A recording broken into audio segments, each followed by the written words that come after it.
Bonjour, nous voici ici pour la leçon numéro 1 pour distinguer deux grands concepts de la révolution industrielle, c'est-à-dire l'urbanisation et l'exode rural.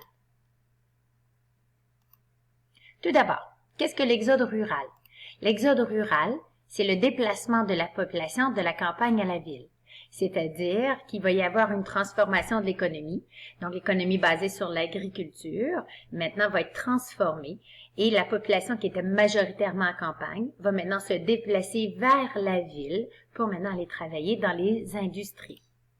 Mais pourquoi? Nous prenons l'exemple de la Grande-Bretagne. La Grande-Bretagne est le premier pays au monde à avoir vécu sa révolution industrielle. À ce moment-ci, je vais te demander de prendre tes notes de cours à la page 2. Alors, nous avons déjà noté les 3 raisons pour lesquelles la Grande-Bretagne est le premier pays à vivre sa révolution. Nous savons que tout d'abord, la Grande-Bretagne est le pays le plus riche, c'est-à-dire qu'elle possède énormément de capitaux. Des capitaux, c'est quoi? C'est des grosses sommes d'argent. Aussi, la Grande-Bretagne a une très grande augmentation de population. Donc, non seulement il y avoir de plus en plus de demandes, mais la main-d'œuvre est également disponible. De la main-d'œuvre, ce sont en fait les travailleurs. Mais aussi, la Grande-Bretagne a le plus vaste empire colonial. Concentrons-nous sur ce 3e élément. Nous savons qu'à cette époque, les métropoles possèdent des colonies dans le but de s'enrichir. Chacune de ces colonies doit fournir à sa métropole ses ressources pour bien sûr que sa métropole s'enrichisse. C'est ce que l'on appelle le mercantilisme.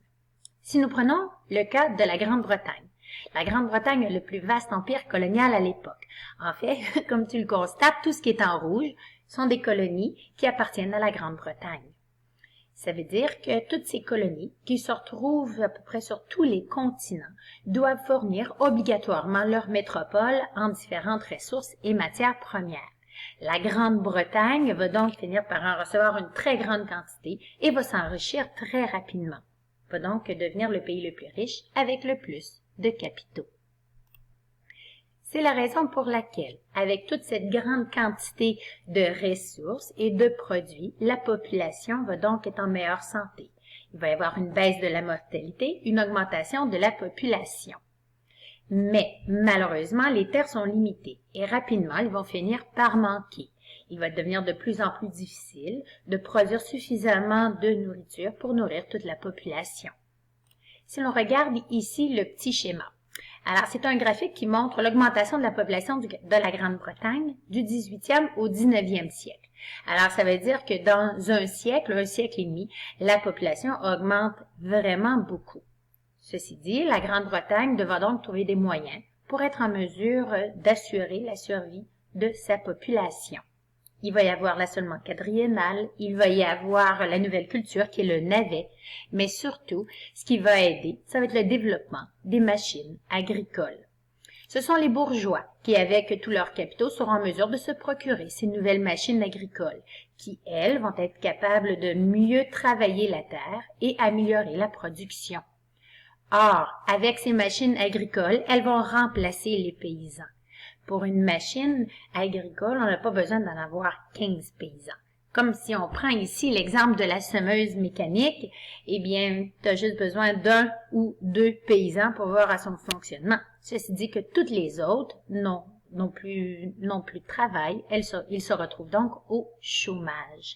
C'est la raison pour laquelle, après ça, il va y avoir cet exode rural. Toute cette population maintenant au chômage va se déplacer vers la ville dans l'espoir de se trouver un nouvel emploi, mais aussi dans l'espoir d'assurer une meilleure condition de vie pour la population.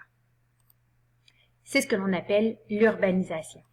L'urbanisation est donc la concentration de la population en ville, ce qui va amener son développement.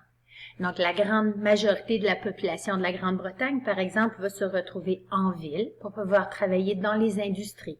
Pour répondre à leurs besoins, rapidement, cette ville va finir par se développer. Avec l'urbanisation, les villes, elles sont de plus en plus grosses et de plus en plus nombreuses. En bref, l'exode rural, ce déplacement de la population de la campagne vers la ville, va amener l'urbanisation. Donc, une plus grande concentration de la population en ville et son développement. Ainsi, l'urbanisation est la conséquence de l'exode rural. En espérant que cette petite leçon va clarifier un petit peu ces deux concepts, et à bientôt!